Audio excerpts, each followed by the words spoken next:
പൗലോസ് തീത്തോസിനെഴുതിയ ലേഖനം 3-ാം അധ്യായം. ക്രിസ്തീയ ജീവിതചര്യ.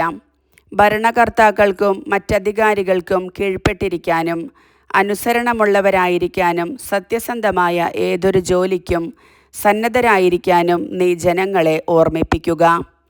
ആരെയും പറ്റി തിന്മ പറയാതിരിക്കാനും കലഹങ്ങളിൽ നിന്ന് ഒഴിഞ്ഞു നിൽക്കാനും സൗമ്യരായിരിക്കാനും എല്ലാ മനുഷ്യരോടും തികഞ്ഞ മര്യാദ പ്രകടിപ്പിക്കാനും നീ അവരെ ഉത്ബോധിപ്പിക്കുക.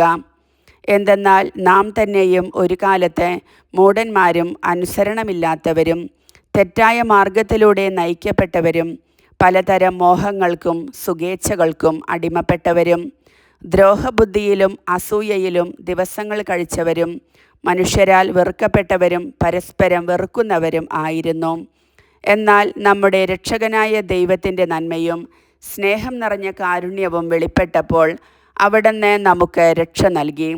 അത് നമ്മുടെ നീതിയുടെ പ്രവർത്തികൾ കൊണ്ടല്ല, പിന്നെയോ അവിടുത്തെ കാരുണ്യം മൂലം പരിശുദ്ധാത്മാവിൽ അവിടുന്ന് നിർവഹിച്ച പുനരുജ്ജീവനത്തിൻ്റെയും നവീകരണത്തിൻ്റെയും സ്നാനത്താലത്രേ.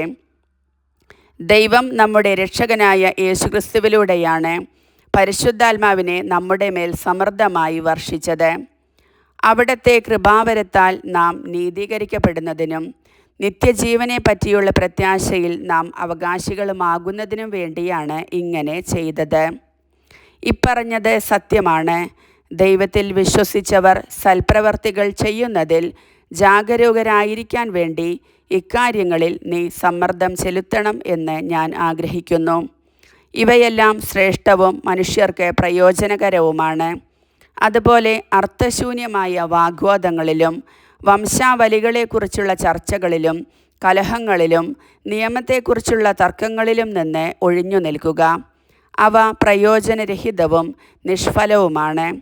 വിഘടിച്ചു നിൽക്കുന്ന ഒരുവനെ 1-2 പ്രാവശ്യം ശാസിച്ചതിനു ശേഷം അനുസരിക്കാത്ത പക്ഷം അവനുമായുള്ള ബന്ധം വിടർത്തുക. അവൻ നേർവഴിക്കു നടക്കാത്തവനും പാപത്തിൽ മുഴുകിയവനുമാണ്. അവൻ തന്നെ കുറ്റവാളിയെന്ന് വിധിച്ചിരിക്കുന്നു. ഞാൻ അർത്തെമാസിനെയോ തിക്കിക്കോസിനെയോ നിന്റെ അടുത്തേക്ക് അയക്കുമ്പോൾ നിക്കോപ്പൊളീസിൽ എൻ്റെ അടുത്തു വരാൻ നീ ഉത്സാഹിക്കണം. മഞ്ഞുകാലം അവിടെ ചെലവഴിക്കാനാണ് ഞാൻ നിശ്ചയിച്ചിരിക്കുന്നത്. നിയമജ്ഞനായ സേനാസിനെയും അപ്പോളോസിനെയും വേഗം യാത്രയാക്കാൻ നീ കഴിവുള്ളതെല്ലാം ചെയ്യണം. അവർക്ക് ഒന്നിലും പോരായ്മയുണ്ടാകാതിരിക്കാൻ ശ്രദ്ധിക്കുക. നമ്മുടെ ജനങ്ങൾ അടിയന്തരാവശ്യങ്ങളിൽപ്പെട്ടവരെ സഹായിക്കുന്നതിനും പ്രയോജനരഹിതരാകാതിരിക്കുന്നതിനും വേണ്ടി സൽപ്രവർത്തികളിൽ വ്യാപരിക്കാൻ പഠിക്കട്ടെ. എൻ്റെ കൂടെയുള്ളവരെല്ലാം നിനക്ക് അഭിവാദനങ്ങൾ അയക്കുന്നു. വിശ്വാസത്തിൽ ഞങ്ങളെ സ്നേഹിക്കുന്നവർക്കെല്ലാം അഭിവാദനങ്ങൾ അർപ്പിക്കുക. നിങ്ങൾക്കെല്ലാവർക്കും ദൈവകൃപ ഉണ്ടായിരിക്കട്ടെ. കർത്താവിൻ്റെ വചനം.